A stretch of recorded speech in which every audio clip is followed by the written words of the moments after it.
నమస్తే అన్న, అందరికీ నమస్కారం. ప్రస్తుతం మనం చూసుకుంటే జిలీబ్ ఆల్ సువైక్ ప్రాంతం కువైట్లో హాట్ టాపిక్గా మారింది. అలాగే ఇక్కడ మౌలిక సదుపాయాలు కానీ, అక్కడ ఉన్న వాతావరణ పరిస్థితులు కానీ, రోడ్లు కానీ, మురుగు కాలువలు కానీ, చెత్త కానీ ఏవైతే ఉన్నాయో అక్కడ ఉన్న ప్రజలు అనారోగ్య పరిస్థితులలో జీవిస్తూ ఉన్నారని చెప్పేసి అనేక సర్వేలుగా తెలిపాయి, అనేక నివేదికలు కూడా తెలిపాయి. తాజాగా మనం చూసుకుంటే కువైట్లోని జిలీబ్ ఆల్ సువైక్ ప్రాంతాన్ని మున్సిపల్ వ్యవహారాల శాఖ సహాయ మంత్రి అబ్దుల్ లతీఫ్ ఆల్ మిషారీ గారు సందర్శించారు.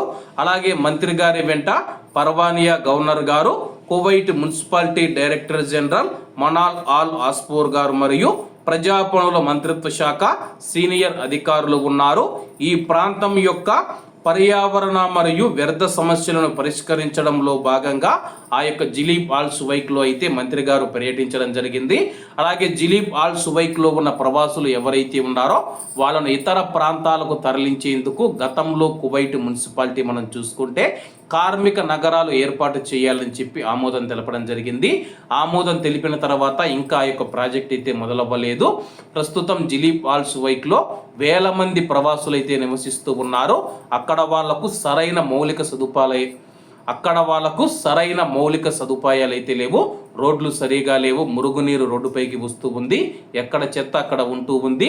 అలాగే అక్కడ ఉన్న ప్రవాసులు ఎవరైతే ఉన్నారో అనారోగ్య పరిస్థితులలో నివసిస్తూ ఉన్నారని చెప్పేసి ఆ యొక్క అనారోగ్య పరిస్థితులను పూర్తిగా అక్కడ లేకుండా చూడాలని చెప్పేసి మంత్రి గారు పర్యటించడం జరిగింది. అలాగే అక్కడ జిలీబ్ ఆల్ సువైక్లో ఉన్న ప్రవాసులు ఎవరైతే ఉన్నారో వాళ్ళు బయట ప్రాంతాలకు వెళ్ళి పని చేసుకొని వచ్చి అక్కడ ఉంటూ ఉన్నారన్నమాట. ఇలా అంటువ్యాధులు కూడా వ్యాప్తి చెందే అవకాశం ఉందని చెప్పేసి వైద్య నిపుణులు తెలుపుతూ ఉన్నారు. ముఖ్యంగా అక్కడ ఉన్న ప్రజలకు మౌలిక సదుపాయాల సౌకర్యాలు కల్పించాలని చెప్పి ఆ తర్వాత కార్మిక నగరాలను ఏర్పాటు చేసి అక్కడ ఉన్న ప్రవాసులను ఆ యొక్క కార్మిక నగరాలకు తరలించాలని చెప్పి సూచిస్తూ ఉన్నారు. ప్రస్తుతానికైతే మంత్రి గారు పర్యటన చేశారు. దీనిపైన పూర్తిగా అధ్యయనం చేసిన తర్వాత మంత్రి గారు నిర్ణయం తీసుకునే అవకాశం ఉంది.